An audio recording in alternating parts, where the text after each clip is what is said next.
जिस point of जहां आप खड़े हैं ना, तो आप चाहे बाइंग पर्सपेक्टिव देख लीजिए, चाहे आप सेलिंग पर्सपेक्टिव देख लीजिए, दोनों के पर्सपेक्टिव से आपको ये देखना कि आपको प्रॉफिट कौन सा आ रहा है, राइट? उसी के हिसाब से आप क्या करेंगे, डिमांड करेंगे। देखो इंपोर्टिंग कब करते हैं, जब दूसरी कंट्री के प्राइस क्या हो जाते हैं, लो होते हैं। एक्सपोर्टिंग तब करते हैं जब दूसरी कंट्री के प्राइस आपके पास हाई होते हैं। Okay, let's come on. Hello everyone, this is Sanu Tiptan और आज हम बात करेंगे हमारे नेक्स्ट चैप्टर के बारे में, जिसका नाम है instrument of trade policy. That means जब हम ट्रेड करते हैं, जब हम एक्सपोर्ट इंपोर्ट करते हैं, तो हमें कौन कौन सी पॉलिसीज का, कौन कौन सी टर्म कंडीशंस का ध्यान रखना होगा, यही बातें इस चैप्टर के अंदर डिस्कस करेंगे। क्योंकि जो हमारा लास्ट चैप्टर था, लास्ट चैप्टर के अंदर हमने क्या डिस्कस किया, बैलेंस ऑफ पेमेंट, कि एक्सपोर्ट एंड इंपोर्ट के जितनी भी ट्रांजेक्शन्स होती है, जितनी भी मॉनेटरी ट्रांजेक्शंस होती है, उनको हमने रिपोर्ट देखा। देन चैप्टर नंबर 2 के अंदर हमने थ्योरीज के बारे में पढ़ा। थ्योरी हमने काफी सारी डिस्कस की थी, जैसे कि मर्केंटाइज थ्योरी होगी, ऑब्सोल्यूट एडवांटेज थ्योरी होगी, कंपैरेटिव एडवांटेज होगी, फैक्टर एबंडेंस थ्योरी होगी, लेंटिव पैराडॉक्स हो गया। ये काफी सारी थ्योरी हमने इनके बारे में डिस्कस किया था। देन फर्स्ट चैप्टर के अंदर जो कि बेसिक था, यहां से देखो मैं आपको लास्ट ईयर के क्वेश्चन भी साथ साथ करवा रही हूँ कि कौन कौन से क्वेश्चन ऐसे हैं जो प्रीवियस ईयर में आए हुए हैं, है ना, उन सबको डिस्कस करेंगे। इस चैप्टर के अंदर भी हम ऐसे ही डिस्कस करेंगे। आपको बता देती हूँ इस चैप्टर में क्या क्या डिस्कस करने वाले हैं। सबसे पहले क्या लिखा हुआ है कि देखो बेसिक है, नॉर्मल सी बात है, हम इसका इंट्रोडक्शन तो करेंगे कि क्या बेसिक इंस्ट्रूमेंट है, ठीक है। फिर नेक्स्ट जो पॉइंट आता है जो कि 4 नंबर के लिए इंपॉर्टेंट है, a partial equilibrium theory of a trade, उसके बारे में डिस्कस करेंगे। Non tariff barrier and tariff barrier, ये क्या होते हैं, इनके बीच में जो डिफरेंस के ऊपर जो क्वेश्चन आया हुआ है ना लास्ट ईयर के अंदर, मैं आपको शो भी कर देती हूँ, क्योंकि लास्ट ईयर में बहुत सारे ऐसे क्वेश्चन हैं जो इस चैप्टर से बनते हैं, और कहीं ना कहीं जो आपका बैलेंस ऑफ पेमेंट है वहां से दोनों को कंबाइन करके यहाँ पे क्वेश्चन पूछे गए हैं। देखो tariff and non tariff barrier क्या होते हैं, उनके बारे में क्वेश्चन पूछे गए हैं। सो इसलिए कह रही हूँ कि प्लीज वीडियो को पूरा देखना, क्योंकि आपका जितने भी डाउट्स है कि एग्जाम में क्वेश्चन क्या इसी पीडीएफ से आ सकते हैं, मोस्ट ऑफ प्रोबेबिलिटी है कि मैंने यहाँ पे ओवरऑल सारा का सारा जो जितनी पॉसिबिलिटी बनती है कि यहाँ से ऐसे क्वेश्चन बन सकता है, यहाँ से ऐसे बन सकता है, मैंने वो सब ट्राई किया आपको देने के लिए, ठीक है। नेक्स्ट क्या है, कोटा वर्सेस टैरिफ के बीच में, this is a very much important point, और यहाँ से 4 नंबर का ये क्वेश्चन ये इंपॉर्टेंट है। एक्सटर्नल कंट्रोल क्या होते हैं, बैलेंस ऑफ पेमेंट एडजस्टमेंट क्या होते हैं, जो कहीं ना कहीं एज इट इज आपका चैप्टर नंबर 3 है, यहाँ पे हमने जो डिस्कस किया था, ठीक है। और flexible exchange rate and fixed exchange rate के बीच में डिफरेंस आपको काफी बार देखने को मिला होगा, राइट। सो स्टार्ट करें। देखो एक कंसेप्ट पढ़ा था हमने कि हम एक्सपोर्ट करते हैं, हम इंपोर्ट करते हैं, राइट, याद है सभी को। एक्सपोर्ट करते थे, हम इंपोर्ट करते थे। एक्सपोर्ट का मतलब क्या बताया था मैंने आपको, जब कोई कंट्री किसी दूसरी कंट्री को सामान देती है, दैट मीन्स वो क्या कर रही है अपने पॉइंट ऑफ व्यू। मान लीजिए जैसे कि आप अगर ये पीडीएफ लेना चाहते हैं, तो आपको क्या करना पड़ेगा, ₹9 पे करना पड़ेगा इसके लिए, ठीक है। एग्जाम्पल भी है, साथ में हम आपको इन्फॉर्मेशन भी दे रही हूँ, ठीक है। आप अगर ये पीडीएफ लेना चाहते हैं तो ₹9 मैंने रखा हुआ है, ठीक है। तो यहां पर क्या है कि जो ₹9 है, ये एक मॉनेटरी ट्रांजेक्शन है जो कि अमाउंट को बताता है, ये एक्सचेंज वैल्यू है मेरी, ठीक है, कि आप गुड्स ये सर्विस लीजिए, पीडीएफ लीजिए और उसके बदले में आप मुझे ₹9 दीजिए, ठीक है। तो यहाँ पे एक वैल्यू डिसाइड की है, जिसने ये पीडीएफ प्रोवाइड की उसके पॉइंट ऑफ व्यू से क्या हो रही है, सेल हो रही है, और उसके बैंक ऑफ अकाउंट के अंदर जो ट्रांजेक्शन्स होती है वहां पे बैलेंस क्या हो रहा है, वो इनफ्लो हो रहा है। इनफ्लो हो रहा है तो दैट मीन्स वो क्या हो रहा है, बैलेंस आपका क्या हो रहा है, बढ़ रहा है। बैलेंस बढ़ रहा है तो क्या हो रहा है, पॉजिटिव साइन की ओर नजर कर रहा है ना। इसी तरह से इंपोर्ट की बात की जाए, मान लीजिए कि आप मुझसे मैं आपसे क्या कर रही हूँ, बुक्स को, या फिर मैं जैसे कि स्टेशनरी की शॉप पे जाकर मैं कोई बुक्स खरीदने के लिए जा रही हूँ, ठीक है, और मैंने क्या किया, बुक्स खरीदा। तो जिसके पास सामान आ रहा है, जो भी कोई पर्सन क्या कर रहा है, सामान खरीद रहा है, जैसे कि आपने मेरे से पीडीएफ ली है, तो आपने खरीदा है, तो आपके पॉइंट ऑफ व्यू से क्या है, सामान आपके पास आया है। ये नहीं कि आपने पैसे दिए, आपके पास सामान भी आएगा उसके बदले में, है ना। उस सामान को आने के बाद आपको क्या हुआ है, पैसे का तो हम बात कर रहे हैं ना, पैसों की तो क्या हुई है, आउटफ्लो हुई है, पैसे बाहर गए हैं। बैलेंस आपका क्या होगा, डेबिट होगा, और जब पैसे आते हैं तो बैलेंस क्या होता है, क्रेडिट होता है। ये बेसिक कुछ एक टर्म हमने समझी थी, जो कि हमने बैलेंस ऑफ पेमेंट में भी डिस्कस किया था, अब हम यहाँ पे भी करेंगे। अब ऐसे तो देखा जाए, अब मैं आपको एक छोटा सा एग्जांपल देने की कोशिश करूं, जिसकी थ्रू आपको सारा का सारा चैप्टर कंप्लीट समझ में आ जाएगा। चैप्टर नंबर 4 देखो, अब यहां पे ये है मिस्टर टिंकू जी, ठीक है, और यहां पे है मिस्टर पिंकू जी, ठीक है। मिस्टर टिंकू जी है इंडिया का व्यापारी, मीन्स कि ये इंडिया के बिजनेसमैन है। और मिस्टर टिंकू जी ये है आपका यूएसए का जो बिजनेसमैन है, ठीक है। मिस्टर टिंकू जी क्या करते हैं, इंडिया के अंदर प्रोडक्शन करते हैं। मान लीजिए एक मशीन है जिससे क्या किया जाता है, मशीन किस चीज के लिए हम, जैसे कि स्टेशनर, क्या मशीन ले हम इसका, मान लीजिए कैमरे का एग्जांपल ले लेते हैं। ये कैमरे को डिजाइन करके मैन्युफैक्चर करता है, उसके अंदर सारे के सारे इक्विपमेंट लगाता है, ठीक है। अब उसको सारा का सारा जो कैमरा है उसको प्रिपेयर करने में उसकी कॉस्ट उसकी 1 लाख रुपीज आई है, ठीक है, रुपीज 1 लाख। अब वो कॉस्ट में प्रॉफिट भी जोड़ेगा भाई, ठीक है। अब वो प्रॉफिट जोड़ रहा है मान लीजिए 20,000, तो ये कितना हो गया भाई 120,000 रुपीज की क्या हो जाएगी, एक्चुअल सेलिंग प्राइस हो जाएगी।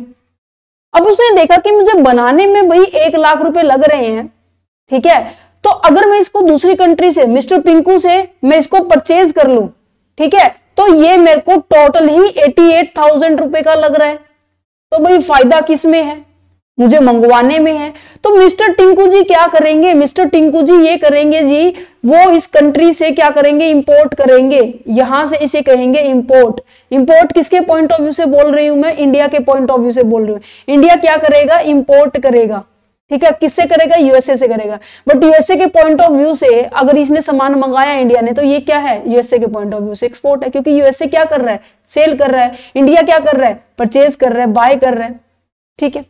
तो इसका मतलब तो ये है कि मिस्टर टिंकू जी अपने प्रॉफिट को एज इट इज, क्या पता अब फिर भी 120, अब भारत में तो ये 120 का सेल होता है भाई, वो मंगवा, उसने क्या किया, मंगवा बाहर से लिया, ठीक है, सेल तब भी 120 में कर रहा है, तो उसका जो नेट प्रॉफिट है वो कितना बन गया, इसको लेस करके पता लगा सकते हैं हम 3। तो यहां पे इसका जो नेट प्रॉफिट है 32,000 रुपए हो गया। दैट मीन्स पहले जो 20,000 रुपए प्रॉफिट कमाता था मिस्टर टिंकू जी, अब वो क्या कर रहा है 12,000 रुपए और प्रॉफिट कमा रहा है। कैसे कमा रहा है, क्योंकि उसने बाहर से सामान मंगाया जो कि उसको सस्ता पड़ा। ये तो देखो अच्छी बात है, किसके लिए अच्छी बात है, मिस्टर टिंकू के लिए अच्छी बात है, और मिस्टर पिंकू के लिए भी अच्छी बात है ना। पर सरकार के पॉइंट ऑफ व्यू से देखा है तो ये अच्छी बात नहीं है। क्यों नहीं है भाई, देखो अब इंडिया के जितने भी मान लीजिए बड़े बड़े इन्वेस्टर्स हैं, इनके पास तो भाई इतना पैसा है कि वो इतनी जान पहचान है, या फिर मैं कहूंगी इतनी अच्छी गुडविल है कि वो दूसरी कंट्री के साथ अच्छा संबंध बना सकते हैं, है ना। बट ऐसे भी कुछ एक इंडस्ट्रीज है, ऐसे कुछ स्मॉल इंडस्ट्री मैन्युफैक्चरर है जो कि छोटे लेवल पे काम करते हैं, और वो चाहते हैं कि वो हम अपने देश में ही अपना प्रोडक्ट सेल करें। तो इसकी वजह से जो हमारी कंट्री के खुद के जो मैन्युफैक्चरर हैं उनको तो नुकसान हो जाएगा। तो गवर्नमेंट ने क्या किया, इस इंपोर्ट के ऊपर रिस्ट्रिक्शंस लगाने शुरू कर दिए। रिस्ट्रिक्शंस लगानी शुरू करने का मतलब क्या है बच्चे, कि उसके ऊपर जो रूल रेगुलेशंस हैं, जो पेनल्टीज है, इंटरेस्ट है, फाइन है, टैक्सेस है, वो ज्यादा कर दिए हैं, जिसकी वजह से इसकी वैल्यू अब 88,000 है ना। तो गवर्नमेंट ने ऐसे कुछ तरीके अपनाए, ऐसे कुछ पैतरे हम बोल सकते हैं, ऐसे कुछ ट्रिक्स अपनाई, जिसकी वजह से जो इंडिया में कॉस्ट आ रही है ना 1 लाख, वही इतनी ही कॉस्ट इसकी आ जाए। उन्होंने क्या किया, इसके अंदर कस्टम ड्यूटीज को इन्होंने ऐड कर दिया। उन्होंने क्या किया, जो टैक्सेस थे उनकी अमाउंट अप्लाई कर दी, या फिर मैं कहूं कि इतनी फॉर्मेलिटीज कर दी कि अगर आप बाहर से सामान मंगवाएंगे तो आपको इन फॉर्मेलिटीज को कंप्लीट करना पड़ेगा, आपको ये डॉक्यूमेंट वो डॉक्यूमेंट, पता नहीं कितने डॉक्यूमेंट बता दिए गवर्नमेंट ने, ठीक है जी। मतलब कहने का ओवरऑल मतलब ये है कि कहीं ना कहीं आपके बीच में रुकावट डाल दी गई है, ये पैडिया डाल दी गई है, जिसको आप क्रॉस करके फिर फाइनली आप इंपोर्ट कर सकते हो, ठीक है। तो यहां पर अपने कंट्री की डोमेस्टिक मैन्युफैक्चरर को इंटरेस्ट को बचाने के लिए भी होता है। और दूसरा मेन कारण क्या होता है कि रिस्ट्रिक्शंस लाती है गवर्नमेंट। मेन कारण दूसरा ये भी होता है बच्चे कि अगर इसने इंपोर्ट किया, क्या हवा में इंपोर्ट कर लिया, नहीं ना, हवा में तो नहीं किया होगा। इंपोर्ट के बदले इसको कुछ पेमेंट भी तो करनी पड़ेगी ना। अब इसने कैमरा जो मंगवाया है 88,000 रुपए का, मान लीजिए इसने मंगवा भी लिया 88,000 रुपए, ये तो चलो एक ही कैमरा मंगवाया, क्या पता भाई ऐसे 10-20 कैमरा मंगवाए हो, तो यहाँ पे तो अमाउंट ही ज्यादा आ गया, लाखों में आ जाएगी। तो कहने का मतलब जब हम दूसरी कंट्री को पेमेंट करेंगे तो क्या हम अपनी इंडियन करेंसी में करते हैं, नहीं ना, फॉरेन करेंसी में करना पड़ेगा, जिसके थ्रू हमने ट्रांजेक्शंस की है। जिस भी कंट्री के साथ हम ट्रांजेक्शन करेंगे उसी कंट्री की हमें करेंसी यूज करनी होगी। तो हमारा जो फॉरेक्स रिजर्व है, फॉरेक्स रिजर्व है आरबीआई के पास, देखो दिखाई दे रहा है, आरबीआई के पास जो फॉरेक्स रिजर्व है वो क्या हो जाएगा, घटना शुरू हो जाएगा, तो जो कि कहीं ना कहीं भारत की इकोनॉमिक के लिए अच्छा नहीं है ना। उन रिजर्व को कब यूज किया जाता है, जब हमें बहुत ही टेम्परेरी बेस पे हमें अगर इंपोर्ट करना हो, समझ पा रहे हो। तो इस सिचुएशन में देखा जाए तो जिसने सेल किया तो उसकी तो भाई बल्ले बल्ले है, जिसने इंपोर्ट किया तो उसकी तो भाई नॉर्मल सी बात है, उस देश की इकोनॉमिक को भी तो ये फर्क पड़ रहा है ना। तो यहाँ पे यही बात की गई है कि कोई भी जो कंट्री है ना, वैसे देखो रिस्ट्रिक्शंस कुछ एक लिमिट के ऊपर लगाई गई है, ये नहीं कि सब पे लगा दी है, नहीं। अब देखो ऐसा भी नहीं है कि कोई कंट्री है वो बिना किसी के साथ एक्सपोर्ट करके, बिना किसी के साथ इंपोर्ट करके अपने बिजनेस में चल रही है, अपने कंट्री में अपने आप को सर्वाइव कर पा रही है, केवल एक दो कंट्री को छोड़ के। जैसे कि हमने नॉर्थ एरिया की बात की थी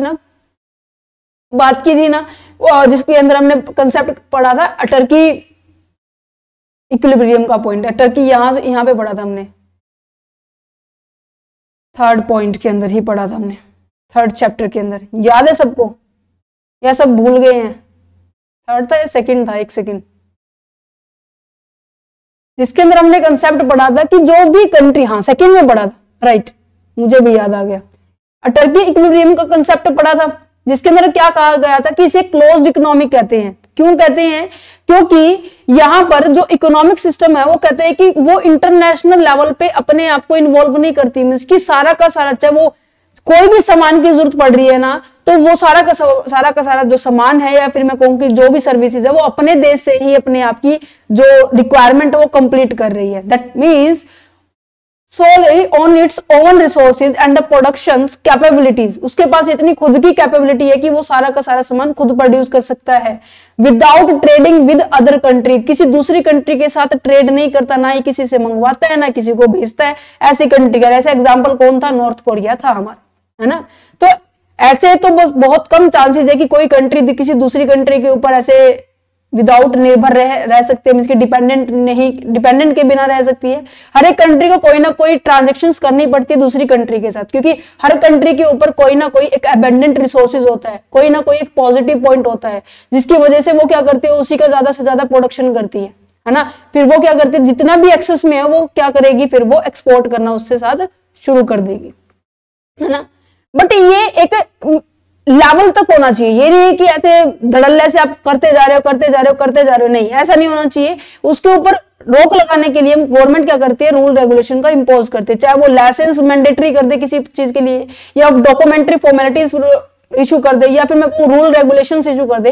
ये सारे के सारे कहीं ना कहीं आपको एक बैरियर नजर आ रहे होंगे, क्योंकि देखो एक लाइसेंस, जैसे कि मेडिकल स्टोर को ओपन करने के लिए आपको लाइसेंस चाहिए, ऐसे कोई पर्सन नहीं ओपन कर सकता, है ना। कोई कंपनी को अगर आपको सेटअप करना है, इनकॉर्पोरेशन करना है, तो उसके लिए फॉर्मेलिटीज होती है एक्ट 2013 के अकॉर्डिंग, है ना।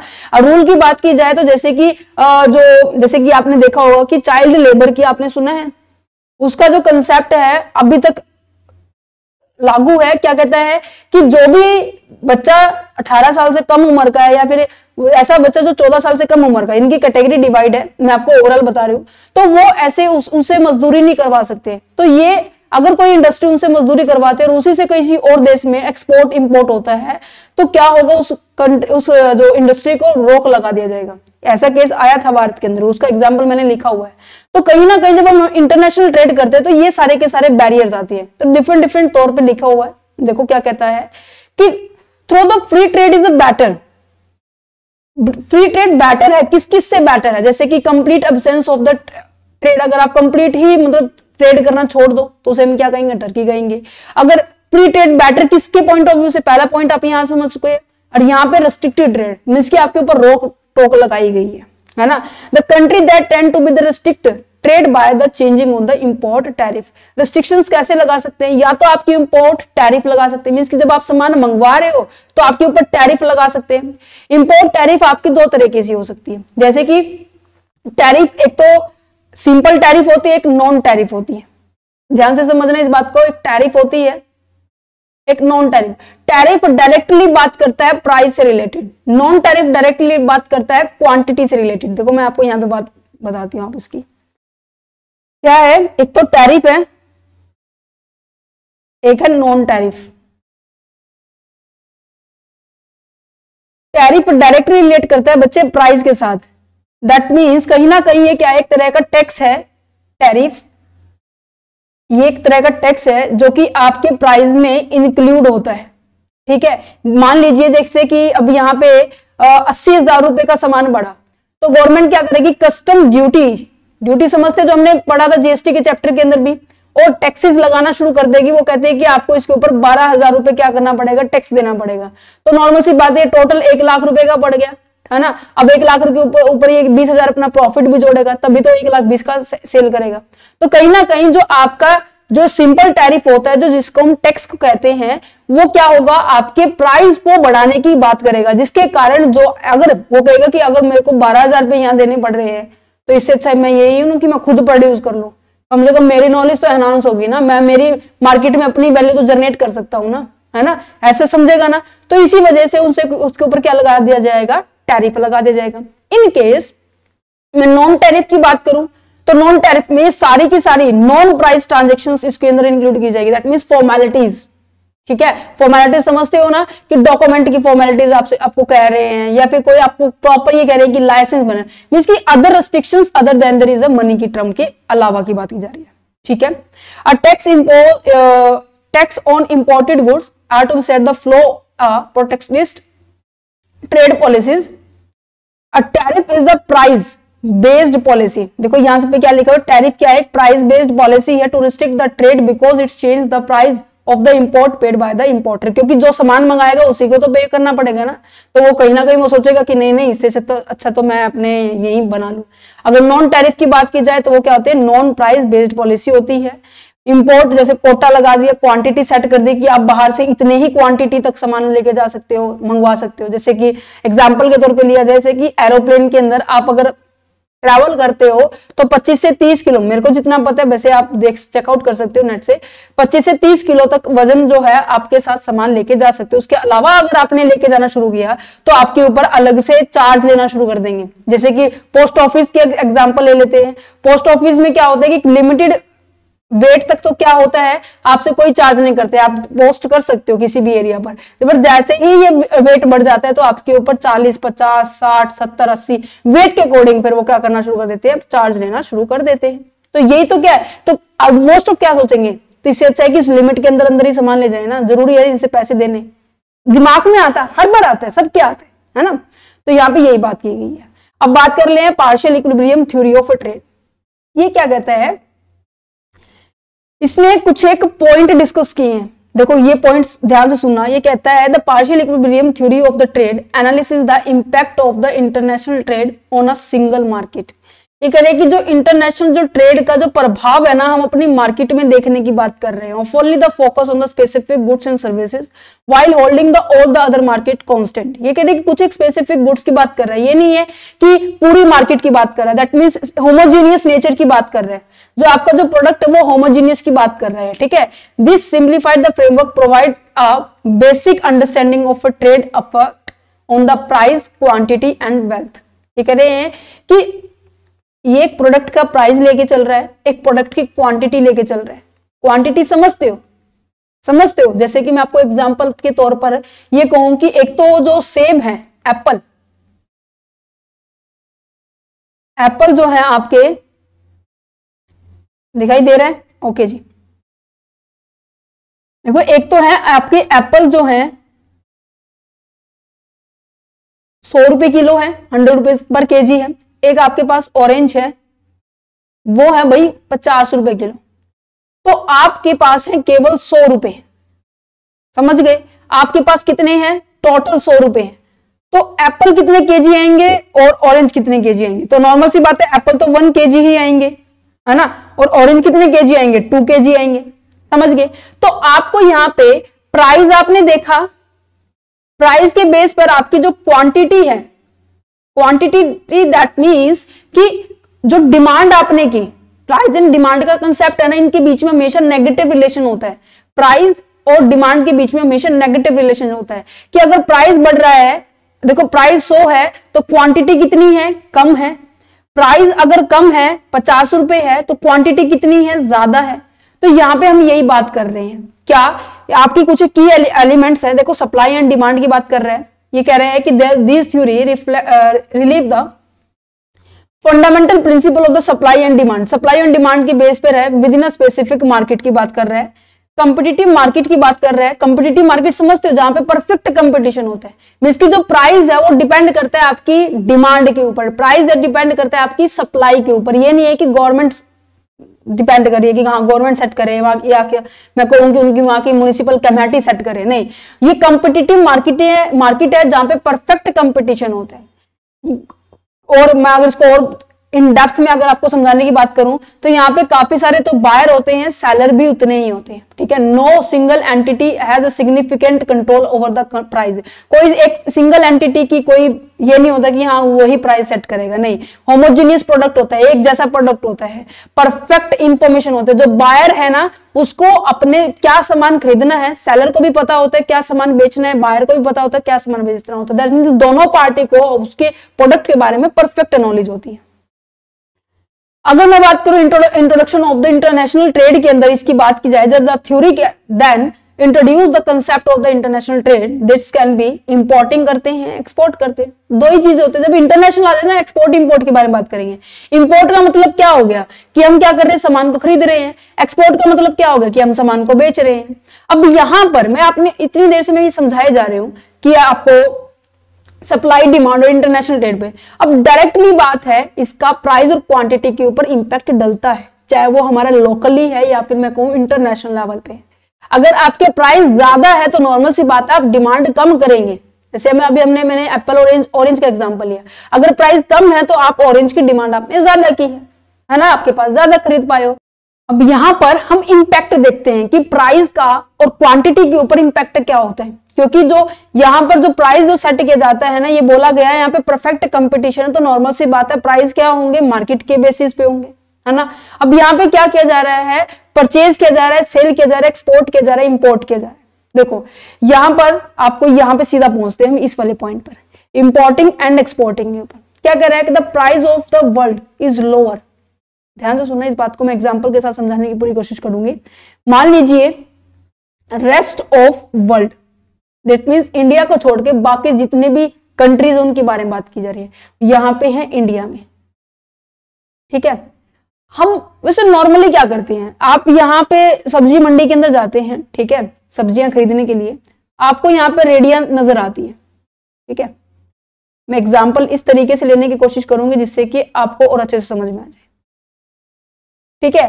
और ये जो हर एक रेडी पे जो क्या है, आपको जो मान लीजिए आप एप्पल खरीदने के लिए जा रहे हो, जो भी हमने ऊपर एग्जांपल दिया था, एप्पल एक पे दे रहे हैं 80, एक पे दे रहे हैं 70, सेम क्वालिटी के हैं, ये मैंने आपको बोला ना होमोजीनियस प्रोडक्ट है, सेम क्वालिटी के हैं, सेम तरह के हैं, एक दे रहा है भाई 75 दे रहा है, एक दे रहा है भाई 100, तो आप कौन सी मतलब जो रेडी है या फिर मैं कौन शॉप है उसके ऊपर जाना पसंद करेंगे। ऑब्वियस ही बात है सब बच्चे इधर ही जाएंगे।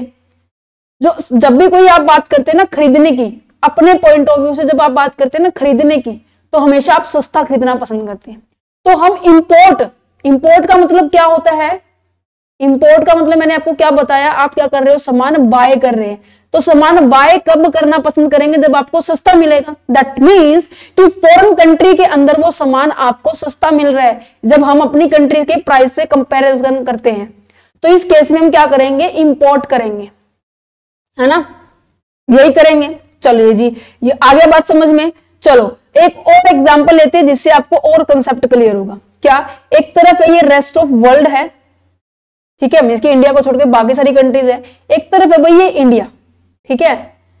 यहां पर जो प्राइस, अब मैं आपको भी यहां पर रेडी के पास लेके जाती हूं, ठीक है।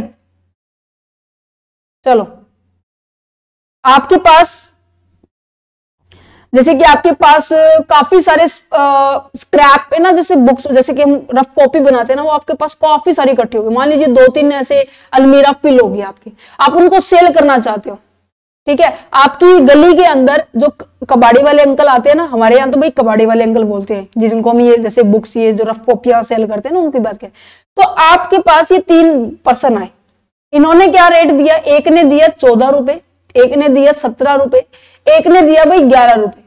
तो आप किसको सामान बेचना, जो ये आपके पास जो स्क्रैप में रखा है ना, जो सामान वेस्टेज है, एक पॉइंट ऑफ व्यू से देखा जाए तो आप किसको सेल करना पसंद करेंगे। आप यहां खड़े हैं तो ऑब्वियस ही बात है सभी बच्चे यहां जाएंगे, कि नॉर्मल सी बात, जितने प्राइस आपको ज्यादा मिलेंगे उतने का ही सामान बेचना पसंद करेंगे।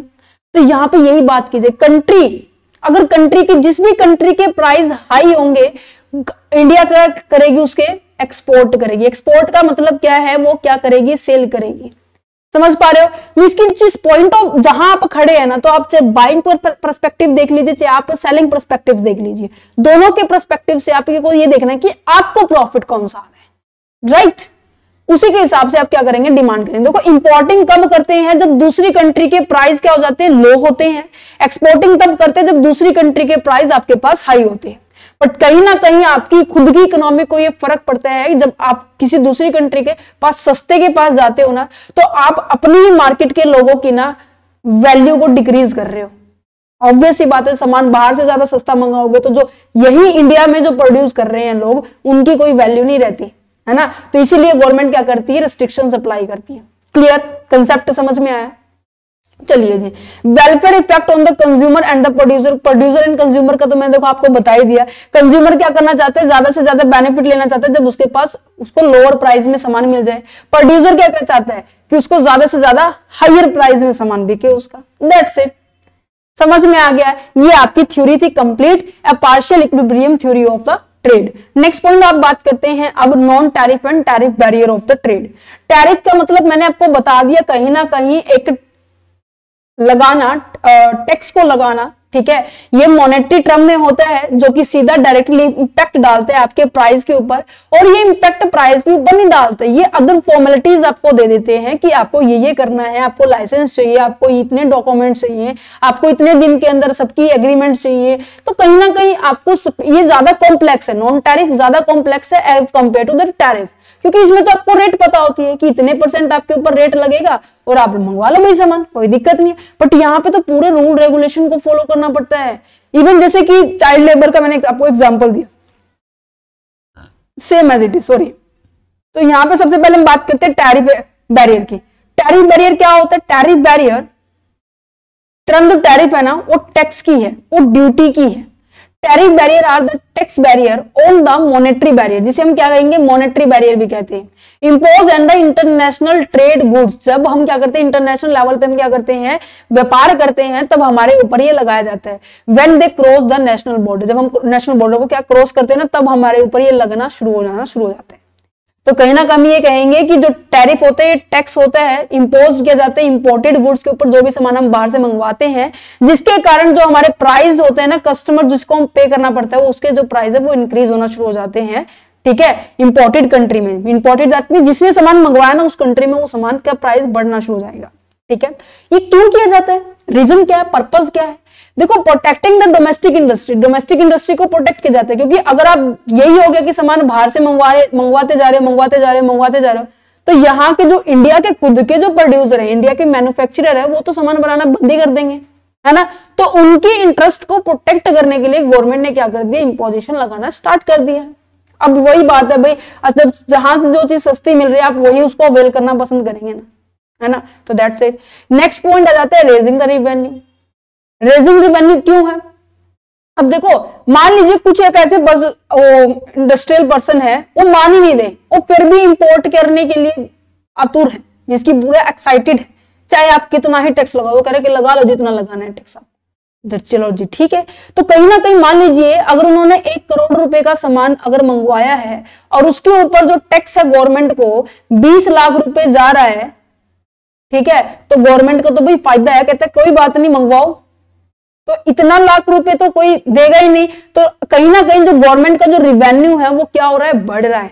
तो दूसरा पॉजिटिव पॉइंट देखे तो गवर्नमेंट की पॉइंट ऑफ व्यू से ये नॉन टैरिफ बैरियर क्या होते हैं, जैसे कि आपको लाइसेंस बोल दिया जाए कि भाई लाइसेंस चाहिए, या फिर कोई एक क्वांटिटी सेट कर दी जाए। कोटा मतलब होता है क्वांटिटी सेट करना, कि आप इतना ही सामान मंगवा सकते हो। एम्बेर्गोज का मतलब होता है कि जब प्रॉपरली बैन हो जाता है कि आप इस कंट्री के साथ तो ट्रेड कर ही नहीं सकते, दैट मींस कहीं ना कहीं आपको उसके साथ तो युद्ध छिड़ा हो, या फिर कोई ऐसे डिस्प्यूट्स हो जिसकी वजह से आप क्या करते हो कि उस कंट्री से जिसने भी ट्रेड किया वो वैलिड नहीं होगा, या फिर उसके ऊपर ज्यादा पेनल्टी चार्ज करनी शुरू हो जाएगी, या फिर इंपोर्ट डिपॉजिट्स होते हैं। ये सभी कहीं ना कहीं एक रिस्ट्रिक्शंस होते हैं कि आप वहां से सामान मत मंगवाइए।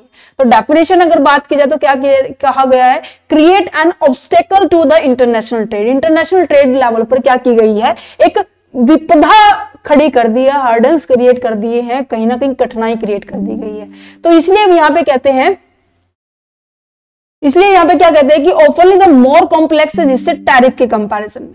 ओके चलो जी, यहाँ पे अगर इसका मेन पर्पस क्या होता है, वही सेम इंडस्ट्रियल के जो इंटरेस्ट है उसको क्या किया जाएगा, प्रोटेक्ट किया जाएगा। ठीक है, promote the specific policy goal. Specific policy goal क्या है, जैसे कि आपको एक सेफ्टी स्टैंडर्ड को भी देखना होगा कि ये नहीं है कि आप सामान बना रहे हो ठीक है, बट ये ऐसा नहीं होना चाहिए कि जिस कंट्री में आप सामान बना रहे हो ठीक है, बट आप उस इन्वायरमेंट को पोल्यूटेड कर रहे हो या फिर वहां के लोगों की हेल्थ को बहुत ज्यादा इफेक्ट कर रहे हो। यही एक केस आया था, क्या कहते हैं ये case, united state of America has decided to ban the import of the carpet from the India. वो उन्होंने, अमेरिका ने क्या किया था, बैन कर दिया था कि वो भारत से कारपेट नहीं मंगवाएंगे। क्यों? क्योंकि जिस इंडस्ट्री में ये कारपेट बने हैं ना, वहां पर उस कारपेट बनाते समय चाइल्ड को एज अ लेबर यूज किया गया था, जो कि एक सीरियस मैटर था, सीरियस ऑब्जेक्शंस बन गया था। तो यहां पर क्या कहा गया है कि that goods pose a health hazardous to the citizen of the country. जिस कंट्री से हम इंपोर्ट कर रहे हैं, मान लीजिए अब इंडिया का यहाँ पे बोला गया है, इंडिया से इंपोर्ट कर रहे हैं, तो कहीं ना कहीं यहाँ पे जो बच्चों का जो हेल्थ है उनके लिए बहुत ज्यादा कहीं ना कहीं नुकसानदायक बात हो रही है। तो दैट्स अ रीजन कि ह्यूमन राइट को भी हमें ध्यान रखना होगा, ह्यूमन हेल्थ को, इन सब चीजों को, इवन इन्वायरमेंट को भी ध्यान रखना होगा। अगर ऐसा कुछ भी इशू नजर आता है तो वहां पे आपके जो इंपोर्ट करना बिल्कुल कैंसिल कर दिया जाएगा। Is it clear? समझ में आ गया? अब देखो यहाँ पे ना इसको और अच्छे से डिफाइन किया जाए, जैसे कि रेगुलेशंस बना देना, रूल बना देना कि आपको ये फॉलो करने पड़ेंगे। ठीक है, टेक्निकल स्टैंडर्ड्स हो गए हैं, ठीक है, जो नॉर्मली आपको फॉलो ही करने पड़ेंगे उनकी बात की जा रही है। लेबलिंग रिक्वायरमेंट होगी है, हर एक नेशंस के डिफरेंट होती है। लाइसेंस का मैंने आपको एग्जांपल दिया। लाइसेंस का मतलब क्या होता है कि आपको जैसे कि कॉस्मेटिक की शॉप को नॉर्मल, जैसे कि मैं कहूँ गारमेंट्स की शॉप आप नॉर्मली कोई भी ओपन कर सकते हैं मार्केट के अंदर, बट अगर मैं कहूँ मेडिकल स्टोर को कोई ऐसे ओपन कर सकता है, या फिर मैं कहूँ कि ऐसे जिनसे केमिकल जो प्रोडक्ट्स बनते हैं, ठीक है, उनको आप एज ए कोई भी ओपन नहीं कर सकता। सब्सिडीज होती है, ठीक है, सब्सिडीज किनको दी जाती है, खुद के जो डोमेस्टिक कंट्री के जो इंडस्ट्रियल पर्सन होते हैं ना, उनको क्या की जाती है, सब्सिडीज दी जाती है कि वो ज्यादा से ज्यादा प्रमोट अपने प्रोडक्शन को प्रोड्यूस करे और फिर वो एक्सपोर्ट करने में मदद करेगा। ठीक है, तो कहीं ना कहीं ये कुछ एक रिस्ट्रिक्शंस आपको बताई गई है, ये मॉनेटरी नहीं होती, ये आपकी नॉन मॉनेटरी होती है जो प्राइस को इंपैक्ट नहीं डालती है। तो कहीं ना कहीं अगर मैं इसका कंक्लूजन निकालू, समरी निकालू, तो क्या है, टैरिफ, जो टैरिफ है, टैरिफ बैरियर है, वो डायरेक्ट टैक्स है जो कि हमारे प्राइस में इंक्लूड होती है, और जो नॉन टैरिफ जो बैरियर है वो कहीं ना कहीं आपके रेगुलेशन हो गए, स्टैंडर्ड्स हो गए, प्रैक्टिसेस हो गए, उनको फॉलो करना पड़ता है। देखो ये काफी सारी हैं, अगर आप चाहते हैं इनके ऊपर वीडियो लेके आना तो आप मुझे बता दीजिए, क्योंकि ये बहुत इंटरेस्टिंग पॉइंट है। जैसे कस्टम ड्यूटी जिसे हम टैक्स कहेंगे, काउंटर वैल्यू ड्यूटी जिसको हम ऑफसेट कहेंगे, जब हम सामान दूसरी कंट्री से मंगवाते हैं ना तो उसे ऑफसेट किया जाता है, तो काउंटर वैल्यू ड्यूटी लगाई जाती है। सोशल वेलफेयर सरचार्ज होते हैं, ये लिवाई होता है, ठीक है।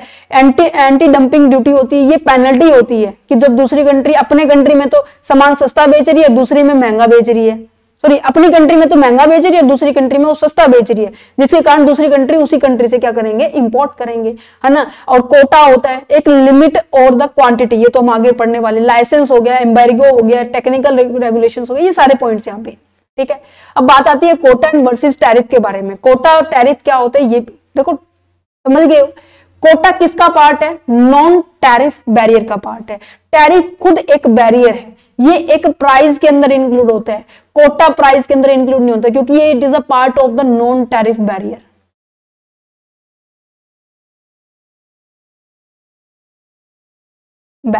ओके, तो देखो कोटा की अगर डेफिनेशन दी जाए, एक मैं मान लीजिए जैसे कि मैंने आपको एक एयरप्लेन का एग्जांपल दिया, ठीक है। मैंने कहा कि मेरा काम है गाड़ियों का, ठीक है, और मैंने एक लिमिट रखी हुई है कि आप केवल 40 किलो तक वजन अपने साथ लेके आ सकते हैं।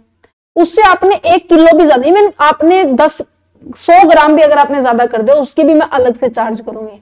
मान लीजिए आपने 5 केजी, कहते हैं कि नहीं 5 केजी तो होगा ही होगा सर, वो तो चलो कोई नहीं, आपको 5 केजी के 5,000 रुपए देने पड़ेंगे। तो आपको इतना सारा माइंड में आएगा ना, इतना सारा, कहेंगे नहीं हम तो ऐसे करेंगे, इन लड्डुओं को बैठ के यहीं खा लेंगे और फिर हम चलेंगे। ऐसा दिमाग में आएगा ना, तो कहीं ना कहीं एक लिमिट सेट कर दी गई है, क्वांटिटी सेट कर दी गई है कि आप इतना ही सामान लेके आ सकते हो किसी दूसरी कंट्री से। अगर आपने जैसे ही बढ़ाया 1 किलो या फिर जैसे भी क्वांटिटी इंक्रीज हुई, आपके ऊपर ज्यादा पेनल्टी चार्ज होनी शुरू हो जाएगी। कहीं ना कहीं हम इसको ये कहेंगे कि एक गेट कीपर है ना, एक क्वांटिटी सेट करना एक गेट कीपर है जो कि कंट्रोल करता है फ्लो ऑफ द गुड्स को। समझ में आ गया। अगर टैरिफ की बात की जाए तो ये टैक्स है जो कि लगता किसके ऊपर है, गुड्स के ऊपर लगता है, और हमेशा प्राइस के अंदर ऐड होता है, जिसके कारण कंज्यूमर्स को उसको अवेल करना पड़ता है ना। एक कहीं ना कहीं हम इसको कहेंगे ये एक्स्ट्रा कॉस्ट है, ये गेट कीपिंग का काम करता है, ये नॉन टैरिफ टैक्स का पार्ट है, ये टैरिफ ही खुद टैक्स है ना। और नेक्स्ट पॉइंट की बात की जाए तो यहां पर आपको यहां पर प्राइस के अंदर नहीं इंक्लूड होता है, ये अदर फॉर्मेलिटीज होती है जो कि आपको अपने माइंड में रखनी पड़ती है।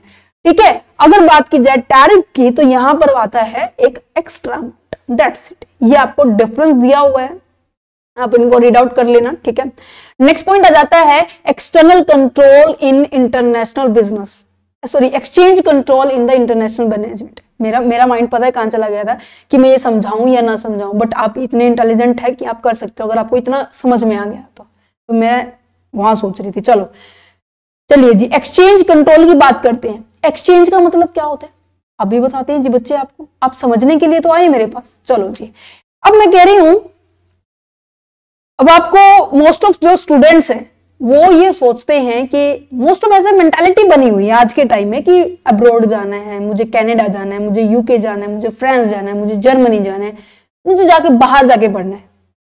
घर वाले भी कहते हैं कि अच्छा बेटा जी चलो जी पढ़े, कोई बात नहीं पढ़ो। तो कहते कि अच्छा जी चलो। अब उनको ये पता है कि बाहर जाने के लिए पैसे भी चाहिए। ये हैं जी टिंकू जी के पापा, ये हैं टिंकू जी के पापा जी, और यहाँ पे टिंकू जी मुंह बना के बैठे हैं कि मैं तो बाहर जाऊंगा पापा जी, मुझे नहीं पता। वो कहते ठीक है जी मैं बात करता हूं। यहां पर अगर आप इंडिया के अंदर ही पढ़ाई करेंगे तो आपका कम से कम, मान लीजिए आप एमकॉम के स्टूडेंट्स हैं, सभी एमकॉम के स्टूडेंट देख रहे होंगे, मान लीजिए एमकॉम की जो फीस है अप्रोक्स 25,000 होगी। नॉर्मल कॉलेज की बात कर रही हूं मैं, ठीक है। और इग्नू यूनिवर्सिटी की बात की जाए तो वो तो बहुत ही कम है, बट मैं थोड़ी नॉर्मल की बात कर रही हूँ। 25,000 से लेकर 2 साल की बात करें तो 50,000 रुपए हो गए। 50,000 में आप इंडिया से कर सकते हो। इग्नू की बात की तो आप क्या पता 30,000 में या पता नहीं 25,000 में आप सारा ही कर दोगे। अगर आप बाहर जाके करोगे तो उसकी जो अमाउंट है मान लीजिए वे 25 लाख रुपए हो गए। ठीक है, अब कहां 50,000 भाई, कहां 25 लाख। टिंकू के पापा जी तो बहुत विचार में आ गए कि भाई यूके जाने के इतने पैसे। मैं जस्ट एग्जांपल ले रही हूं, कभी कहें कि मैम यूके के इतने पैसे नहीं लगते, ठीक है, मैं जस्ट एग्जांपल ले रही हूं। ठीक है, तो यहां पर अब देखो इंडिया की करेंसी की वैल्यू इतनी है और वहां की करेंसी की वैल्यू, वहां का डॉलर इतना महंगा, तो यहां पे एक्सचेंज रेट इसे कहते हैं। दैट मींस अगर आपको $1 चाहिए, अगर मैं आज 2024 की बात करूं, ठीक है, अब मार्च की बात करूं मैं 8 तारीख है 9 तारीख है, आज इसकी बात करूं तो यहां पर आज 82 पॉइंट समथिंग रुपए है। मींस कि अगर आपको $1 चाहिए ना तो आपको इंडिया के 82 रुपीज देने पड़ेंगे। हम इसको 83 मान लेते हैं, कुछ पॉइंट्स में है, हम 83 मान लेते हैं। तो कहने का मतलब आपको इंडियन जो रुपीज है ना वो ज्यादा पे करनी पड़ेगी आपको $1 लेने के लिए, है ना। अगर आपको वहां पे बर्गर खाना है ना यूके के अंदर, ठीक है, तो वहां पे $40 का एक बर्गर मिलता है। दैट मींस अगर मैं इसको 80 × 40 करूं तो 3,200 रुपए बैठे। अभी मैंने तीन का तो मैंने अभी हिसाब लगाया नहीं, मैंने 80 के हिसाब से लगाया है, तो 3,200 रुपए का आपको एक बर्गर मिलेगा। दैट मींस आप देख पा रहे हो कितना चेंज है। यहाँ पे हमारे यहाँ पे 40, 60, 70, 100, 150, 300 रुपए तक का मैक्सिमम बर्गर है ना, तो उसको आप अवेल कर सकते हो। यहाँ पे वहां जाके खाने में आपको 32 रुपए देने पड़ेंगे। तो कहने का मतलब ये एक एक्सचेंज रेट है, की एक वैल्यू डिसाइड की हुई है जिसके थ्रू आप क्या कर सकते हो, दूसरी कंट्री के साथ, दूसरी कंट्री के अंदर इंपोर्ट एक्सपोर्ट कर सकते हो। यही बात है। तो क्या कहते हैं कि government impose a regulation and restrictions on the exchange of the domestic currency of the foreign exchange. This means the government control how the individual and businesses within a country can, these are the typically implementation of the manage the balance of the payment issue and maintaining the monetary stability. क्या कहता है पता है क्या कह रहा है कि अब देखो ये बैलेंस ऑफ पेमेंट को भी मेंटेन करता है, अपने कंट्री के अंदर स्टेबिलिटी भी लेके आता है।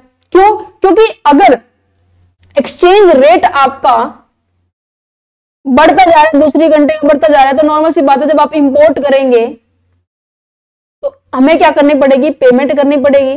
पेमेंट करोगे तो जो फॉरेक्स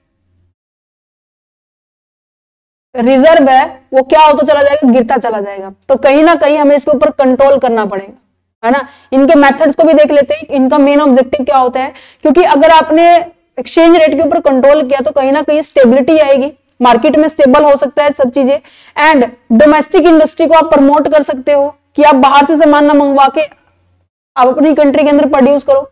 इंपोर्ट मोर एक्सपेंसिव हो जाएगा, महंगा कर दो सामान, बाहर से मंगवा रहे हो तो चार्जेस इतने कर दो, ड्यूटी जितनी लगा दो जिससे कि खुद खरीदे तो वो महंगा ही पड़े, है ना। और जिसके कारण encourage the consumer to purchase the domestic goods, उनको एनकरेज करे कि हाँ भारत के अंदर जो बने हुए सामान को ही आप क्या करें, खरीदे, है ना। और साथ ही साथ अपने क्या किया, जो फॉरेन जो रिजर्व है आपने उसको भी प्रोटेक्ट कर लिया, उसको भी बचा लिया किसी दूसरी कंट्री को ऊपर पेमेंट करने के लिए, ठीक है। मेथड की बात की जाए, मल्टीपल एक्सचेंज रेट होना चाहिए सबसे पहली बात। तो मल्टीपल का मतलब क्या है कि आप डिफरेंट कंट्री के साथ जब ट्रेड कर रहे हो तो डिफरेंट जो रेट आपको सेट करने होंगे कि मैं इस के ऊपर क्या करने वाला हूं, ट्रेड करने वाला। करेंसी के ऊपर कंट्रोल कैसे होगी, अब देखो ये रेट पता है क्यों है, क्योंकि एक तो आप करते हो नॉर्मल एसेंशियल जो इंपोर्ट करते हो, एक होते हैं लग्जरी गुड्स के आप इंपोर्ट करते हो। एसेंशियल इंपोर्ट के ऊपर देखो नॉर्मल रखो आप रेट, एक्सचेंज रेट। लग्जरी जो महंगी गुड्स है, अब देखो इंडिया की मोस्ट ऑफ जो पॉपुलेशन है उनको एसेंशियल एलिमेंट्स ही चाहिए, उनको सस्ता रखो। जो महंगे खरीदना चाहते हैं वो महंगे ही खरीद रहे, तो उनके अंदर उतनी कैपेबिलिटी भी होगी कि इतना और पैसा दे दे एक्स्ट्रा, है ना, जब वो महंगे ही खरीदने लगना शुरू कर दे, ठीक है। नेक्स्ट आ जाता है कि prior the approval the requirement. अगर कोई आप कोई काम कर रहे हो तो आपको जरूरी है पहले अप्रूवल लेनी किसी भी पर्सन की, दैट मीन्स कोई गवर्नमेंट ही होगी, कोई सरकारी दफ्तर ही होगा, जिससे आपको क्या करना पड़ेगा, अप्रूवल लेनी पड़ेगी, जी मैं ऐसे ऐसे सामान मंगवा रहा हूं। दैट मीन्स कहीं ना कहीं आपको परमिशन की बात कर रहे हैं कि आपको परमिशन लेनी पड़ेगी भाई, बिना परमिशन के काम नहीं चलेगा, ठीक है। चलिए जी, नेक्स्ट आ जाता है बैलेंस ऑफ पेमेंट। ये कंसेप्ट क्लियर हो गया, समझ में आ गया बैलेंस एक्सचेंज कंट्रोल क्यों किया जाता है, इसके मेथड कैसे है, किसको इनको कंट्रोल करना चाहिए। बैलेंस ऑफ पेमेंट आपके लास्ट चैप्टर का एज इट इज है। देखिए लास्ट चैप्टर के अंदर हमने बहुत अच्छे से डिस्कस किया था बैलेंस ऑफ पेमेंट को, इवन हमने लास्ट ईयर के जो प्रीवियस ईयर क्वेश्चन पेपर थे हमने वो भी डिस्कस किए थे। तो उम्मीद करूंगी आपने वो वीडियो देखी होंगी, ये एज इट इज है, कोई चेंज नहीं है इसके। बस मैं आपको एक बता देती हूँ मतलब कि बैलेंस ऑफ पेमेंट का मतलब वो है कि ये एक ऐसे डॉक्यूमेंट है, ये एक ऐसा स्टेटमेंट है जिसके अंदर आपने कितना इंपोर्ट एक्सपोर्ट किया, कितना आपने इंपोर्ट किया, उसकी डिटेल रखता है। ये इसको बैलेंस करने के लिए जरूरी नहीं है कि आप, ऐसा भी हो सकता है कि भाई आप एक्सपोर्ट ज्यादा कर दे, इंपोर्ट कम करें। एक सिचुएशन हमने पढ़ी थी कि एक्सपोर्ट आप कम कर रहे हो, इंपोर्ट ज्यादा कर रहे हो।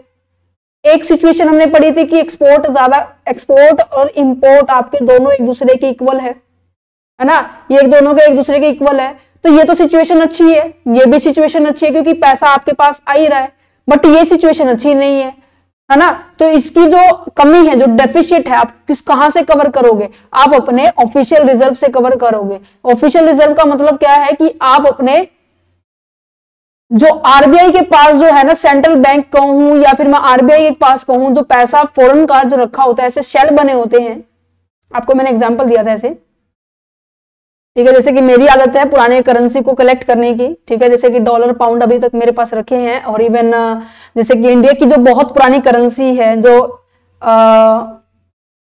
1 रुपए के जो सिक्के होते थे बहुत बड़े बड़े, 2 रुपए के जो सिक्के होते थे बहुत बड़े बड़े, आजकल तो क्या है बिल्कुल ऐसे छोटू से आने लग गए, पर पहले के टाइम के ऐसे सिक्के बहुत बड़े होते थे। 1 रुपए का जो नोट होता है वो भी मेरे पास, मतलब कहीं ना कहीं ऐसे ही मैंने जैसे सेल बनाए हुए हैं मेरे पास, इसी तरह से वहां पर भी फॉरेन आरबीआई के पास भी ऐसे सेल बनाए हुए हैं। तो यहां से जिस भी तरह की डिफिसिट नजर आ रही है आप उससे कवर करेंगे, ठीक है, उसी कंट्री की करेंसी के साथ उसको कवर कर देंगे, ठीक है, ठीक है, ठीक है, समझ में आ गया, ठीक है। तभी कह रही हूँ कि पिछला chapter as it is same है। चलिए जी, एक्सचेंज रेट के बारे में बात करते हैं। लास्ट टॉपिक है fixed and flexible exchange rate. Fixed rate क्या होता है? फिक्स रेट का मतलब ये है कि ऐसा रेट जो कि गवर्नमेंट डिसाइड करती है, या आप नहीं डिसाइड करते, ठीक है। देखो एक तो रेट होता है ऑटोमेटिकली डिसाइड होता है, जिसे हम कहेंगे मार्केट फोर्सेस। मार्केट फोर्सेस समझते हो, मार्केट में क्या डिमांड चल रही है, ठीक है, मार्केट में क्या सप्लाई हो रही है, ठीक है, अदर कंपटीटर क्या चाह रहे हैं, कस्टमर क्या डिमांड चल रहा है, इनके ऊपर डिपेंड होती है। एक रेट होता है जो कि कहीं ना कहीं गवर्नमेंट उसके अंदर इंटरफेयर करती है, कहीं ना कहीं गवर्नमेंट उसको सेटअप करती है, ठीक है। तो यहाँ पे जो गवर्नमेंट सेटअप करती है उसे फिक्स रेट कहते हैं, और जो मार्केट फोर्सेस के ऊपर सेट होते हैं उसे फ्लेक्सिबल रेट कहते हैं। आसान भाषा में और समझते हैं, exchange rate is the rate. Exchange rate का तो मतलब बता दिया, जब एक वो प्राइस होता है of a one currency in the term of the another currency. अब हमने $1 को लेने के लिए हमने 83 रुपए को देना पड़ेगा, जिसकी एक करेंसी की जो वैल्यू है, प्राइस है, दूसरी करेंसी की जो प्राइस है, उसे हम क्या कहेंगे, उसे एक्सचेंज रेट कहेंगे। How much of one currency you need to exchange to get 1 unit of the another currency. कितनी यूनिट आपको चाहिए, कितने पैसे चाहिए दूसरी कंट्री की करेंसी को लेने के लिए। यहां पे 2 पार्ट्स में डिवाइड किए। फिक्स एक्सचेंज रेट का मतलब क्या है कि वो एक्सचेंज रेट है जिसको सेटअप कौन करता है, government and the central government set a specific rate at which there currency is exchange for the another. जिसमें गवर्नमेंट का मेन रोल अदा होता है कि कितनी करेंसी आप क्या कर रहे हो, आप यहां पर कौन से रेट पे आप सेट करोगे, गवर्नमेंट सेट करती है। फॉर एग्जाम्पल ये देखो, ये एग्जाम्पल यूएसए डॉलर, एक $1 है, एक $2 है। दैट मीन्स अगर आपको $1 चाहिए, एक $8 चाहिए, तो आपको $2 चाहिए। हम इंडिया का एग्जाम्पल है तो बेस्ट है। फ्लेक्सिबल की बात की जाए तो यहां पर ये मार्केट फोर्सेस पे होते हैं, कितनी सप्लाई हो रही है, कितनी डिमांड है, उनके बारे में बात करते हैं। ये कोई ऐसे कोई गवर्नमेंट सेट नहीं करती, यहां पर कौन सेट करते हैं, मार्केट फोर्सेस होती है। क्या कहते हैं कि market forces of the supply and the demand determine the exchange rate. Factor affecting the rate कौन कौन से, देखो अभी मैंने ये तो कह दिया कि भाई मार्केट फोर्सेस के ऊपर डिपेंड होते हैं। अब मार्केट में कितने सारे क्राइटेरिया, कितने सारे पॉइंट है जो कि इसको इफेक्ट करते हैं, प्राइस को इफेक्ट करते हैं। कौन कौन से हैं, इन्फ्लेशन भी आएगा भाई, डिफ्लेशन भी आएगा, इंटरेस्ट रेट क्या चल रही है ये भी देखा जाएगा, इकोनॉमिक क्या आउटलुक है, इकोनॉमी की क्या सिचुएशन है, ये सारे के सारी चीजें होती हैं। अगर यहाँ पे high demand of for a currency, अगर आपकी करेंसी की जो डिमांड ज्यादा है तो आप क्या करेंगे, नॉर्मल सी बात है, आपकी जो वैल्यू है वो बढ़ जाएगी। दैट मींस हाई डिमांड का मतलब समझ रहे हो ना, कि आपके जो बायर है वो ज्यादा है, वो कह रहे हैं कि भाई सामान हमें ये वाला चाहिए। मान लीजिए कुछ ऐसी टेक्नोलॉजी है इंडिया के कस्टमर्स को पसंद आ गई है और आपने लेके आए हो यूएसए से, तो आपने यूएसए की जो प्रोडक्ट की डिमांड है वो बढ़ा दी अपनी कंट्री में, जिसकी वजह से आपको क्या करना पड़ेगा, इंपोर्ट करना पड़ेगा। Is it clear? More buyer है देन द सेलर, सेलर की कंपैरिजन में बायर ज्यादा हो गए। अगर इन केस आपकी जो लो डिमांड है तो नॉर्मल सी बात है, मोर तो सेलर है, बायर कम है, तो जो वैल्यू है कमोडिटी की वो डिक्रीज हो जाएगी। अगर इन केस मैं इसको कंक्लूड करके बताऊं तो क्या नजर आएगा आपको, फिक्स्ड एक्सचेंज रेट का मतलब क्या है कि वो रेट, वो फिक्स्ड प्राइस जो कि सेट कौन करता है, गवर्नमेंट करती है। फ्लेक्सिबल की बात की जाए तो ये सारे के सारे प्राइजेस जो मार्केट फोर्सेस के ऊपर डिपेंड होते हैं। Is it clear? समझ में आ गया? चलिए, तो एक बात और थी कि आपको मैं प्रीवियस ईयर क्वेश्चन पेपर दिखाऊं, प्रीवियस ईयर क्वेश्चन नजर आ रहे हैं। देखो ये टैरिफ एंड टैक्स के टैरिफ एंड नॉन टैरिफ के बीच में डिफरेंस आया, जून 2023 का क्वेश्चन है ये। Foreign direct investment and portfolio investment, ये आपके जून 2023 का क्वेश्चन। आप ये कहेंगे कि मैम ये तो आपने करवाया नहीं। मैंने करवाया है बच्चे, अभी करवाया है।